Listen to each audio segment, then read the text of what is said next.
Hi everyone, I'm Dr. Z. I'm a clinical psychologist specializing in transgender care. Welcome to my channel. Today I want to talk to all of you about, regardless of how you identify, whether you relate to trans masculine, trans feminine, non-binary, or any other gender non-conforming identities.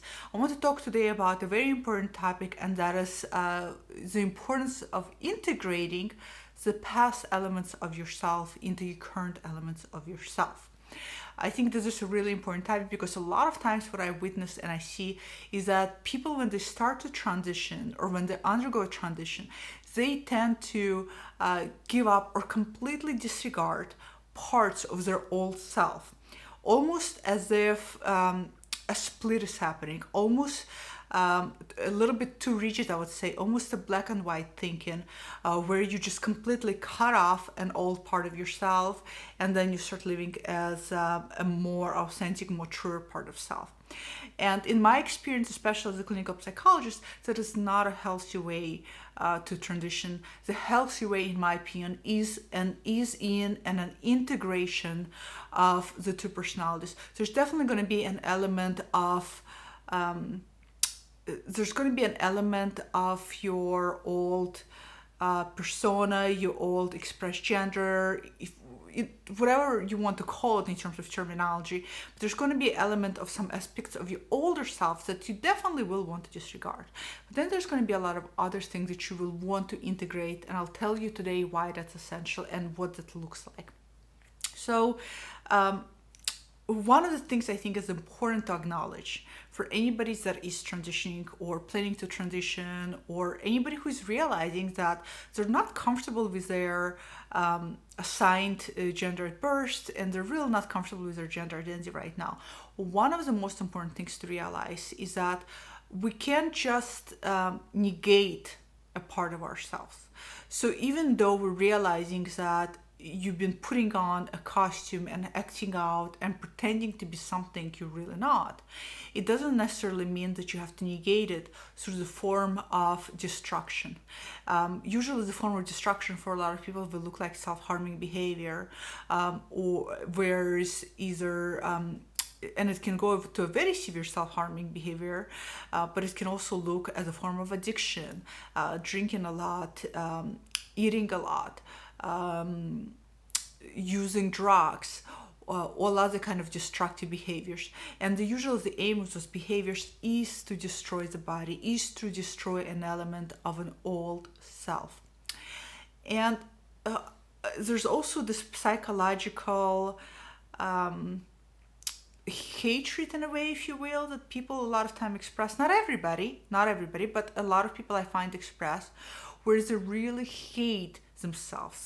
They really hate their bodies, they hate who they are, they hate that they have to pretend to be a man or pretend to be a woman, they cannot stand it.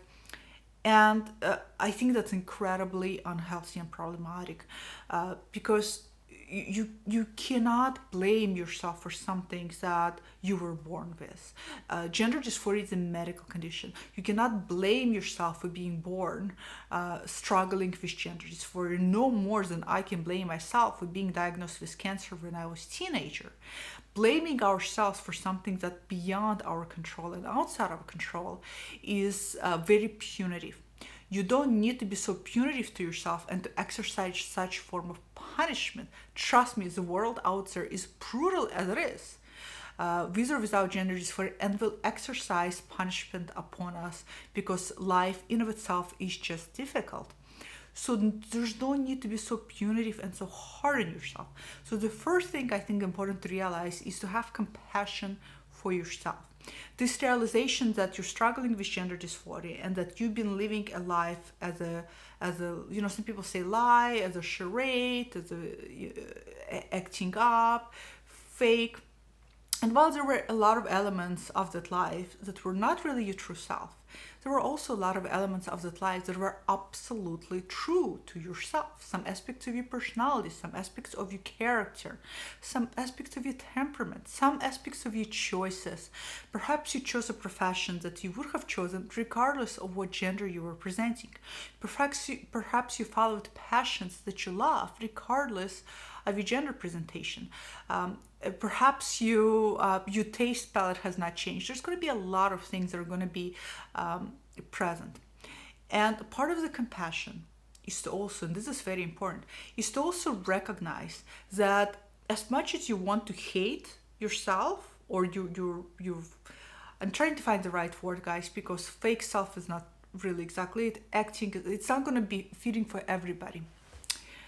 But, and maybe I'm going to just try to abstain from using terminology because the words and language can a lot of time be a little bit too literal or too concrete, and I'm trying to be anything but literal and concrete, actually. But when we hate that part of ourselves that is not really our true authentic gender self, let's say, what we also need to recognize that part of you, that part of you that you think is not authentic, has also got you to where you're at. Meaning that part of you has managed to survive. That part of you, for a lot of you, was able to get you a great job, a great stability, was able to provide food and shelter over your head, was able to keep you sane, was able to manage aspects of gender dysphoria. So as much as you want to hate this part of you, we also want to be grateful to this part of ourselves, because in so many ways, that's also kind of kept you afloat. Because trust me, there's a lot of people who don't make it through gender dysphoria because it is so difficult. They end up claiming their lives, sadly and incredibly tragically. So while we want to hate this part of ourselves, we also have to give it a lot of credit for getting us where we were at. And that's, I think, very, very important part of integration. One of the metaphors that I say is that imagine that your internal self, your internal world, is a kingdom. Okay, you can imagine a kingdom of any shape or realm, and as any kingdom has a ruler. Your ruler of your internal kingdom. All of us have internal kingdom, by the way, and all of us have rulers. The ruler is ourself with a big capital S. Well, for some of you, for actually a lot of you, the ruler has been not really an authentic part of self, right? It was that the gender you were assigned at birth was ruling your kingdom, meaning ruling your life, and was creating relationships and careers and job opportunities and things to follow from that point of origin. So that part of you, the part of you that you don't really identify with, was sitting on a throne and was managing kingdom. Well, now you realize that your true self is actually something else. And now you're ready to claim the throne, right? An analogy could be used: you're ready to come out, you're ready to transition if that's part of your past, you're ready to reclaim your true gender identity, and therefore you're ready to sit on that throne and to rule your new kingdom. Well, when you sit down at that seat, right, you don't just eliminate everything that was created by the previous rulership, right?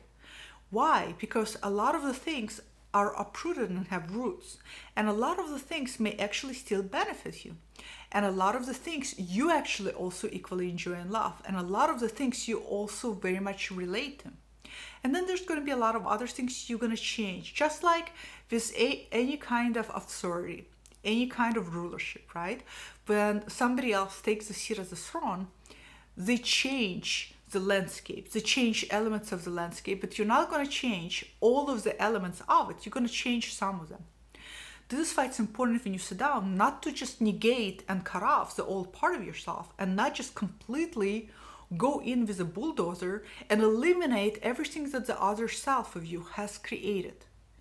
This is why integration is so important, because otherwise you're left with like demolished ground, and you have to start from scratch, and without even realizing you eliminated things that are actually still very important to you within your authentic gender. So you have to be able to integrate, and then integration is being able to see and learn and to realize which aspect of that life, let's say the chapter of your life, which aspect of the chapter of your life are still relevant and important to you. So, for example, I see this quite a bit where people who identify as trans-binary, trans-feminine, trans-women, when they will start transition, they have this idea and notion that they have to completely get rid of everything that they engaged in their life, in their past life, chapter of their life, that was masculine in their mind view. So I've seen a lot of women who really enjoy, for example, riding motorcycles, working on cars, some other maybe even stereotypical. It's evading my mind, guys, because a lot of the things that are masculine I actually don't see as masculine, so it's very difficult for me to think of stereotypical norms. But let's just use that as an example, because I see that quite a bit where some people were riding motorcycles in the past and now they feel like they have to give it up because that's something men do and I can't do that anymore. No, if you enjoy it, if this is part of your personality is bigger and goes beyond your gender identity. If that's part of who you are as a whole, well, guess what? You be a woman riding a bike, because there's plenty of women riding a bike. So the same thing with everything else. And I see that also in trans masculine, trans binary, trans men as well, where there's this idea that I have to give up this part because it's too feminine. It's too, for example, if somebody, oh, here's a good stereotypical one, bacon. If somebody loved bacon, suddenly they say, I can't bake because now I'm a guy. And, that's just going to make me look like too feminine. It's just not going to fit in, all of the things. No. You find things that are still relevant, that you're still passionate about, that you still feel good about, and you keep them because that's part of who you are. It bypasses any kind of gender roles. And then, of course, there's going to be some things that you're going to be so happy to demolish in your kingdom. There's going to be so many things that you're going to be so happy to just wipe out and start afresh. And those things could be the way you relate. So, for example, a lot of time, people will say, I'm so much happier now that I can give up that facade I was carrying, that facade of masculinity and being able to talk like a man and to sexualize women and or do other things. I'm so happy I can give up that facade. And same thing with some other people. They say that I'm just happy to give up that facade of, having to do or play a particular role. So those things are important, of course, to eliminate. But to completely go in there and to demolish parts of your old self, I would say, is just not very healthy, because, again, you're pulling out things that have been rooted and has very deep roots that go much deeper into your psyche and into your inner development of who you are. So you want to integrate. You want to have what I call alchemical marriage, where we're marrying feminine and masculine together, and we're going beyond stereotypical notions and stereotypical ideas of gender. In like I want to say metaphysical, but it's more in a lot of occult studies, in a lot of metaphysical studies too, alchemical studies. There's this concept of divine feminine and divine masculine. Divine without, by the way, any religious attribution attached to it. Divine meant in a way that is more holy, but again, it's not really a religious concept. So divine feminine, divine masculine is also what Carl Jung talked about. It's basically essential qualities that every human possesses, and its integration in all of us, regardless of our gender and gender identity crisis, is to have that healthy integration of a healthy balance of masculine and feminine, beyond gender, beyond the stereotypical notions. It just so happened that we live in society where we cluster those two together, where we assign femininity to a stereotype of a woman and femininity to our idea of binary gender of woman, and the same thing we do with masculinity. But those things bypasses those things. There's a lot of men who are feminine. There's a lot of women who are masculine. There's a lot of people that have both, and it's important to have the healthy integration. So it's important for you to have that integration as well of those aspects of yourself coming in. You don't want to just completely cut and dry and disregard part of yourself. Again, remember, your part of yourself got you to where you at, and to some of you it has got you to a very good position to be able to undergo a transition and I've seen that. I've seen people where they were able to have fortunately successful careers. They were able to do really well for themselves. Where now they're in a position where they have a little bit more financial flexibility to transition, and they have to be in a way grateful to that part of themselves that got them through that. So there's always this duality complex within us. The duality does not necessarily mean that you are now in between the genders. No, there's always this true authentic gender representation, but it means that you have to find a way to integrate, because as you take over the rulership and you take over the kingdom, exercise discernment. Don't just, like I said, demolish everything, but practice to be able to borrow from the parts and see what's really important to you. That's what integration of personality is. And it's very, very, very important part of gender transition for anybody. It's just an important part of life for anybody to continuously integrate ourselves as we go through life things and life shifts and life aspects. So comment below, let me know if this sounds familiar to you, if you have, as you went through transition, if you have realized that you were casting away part of yourself, or whether you realize that this integration of the two are really important and how you tend to deal with it. I'd love to hear your comments, and I'll see you guys all next time. Bye.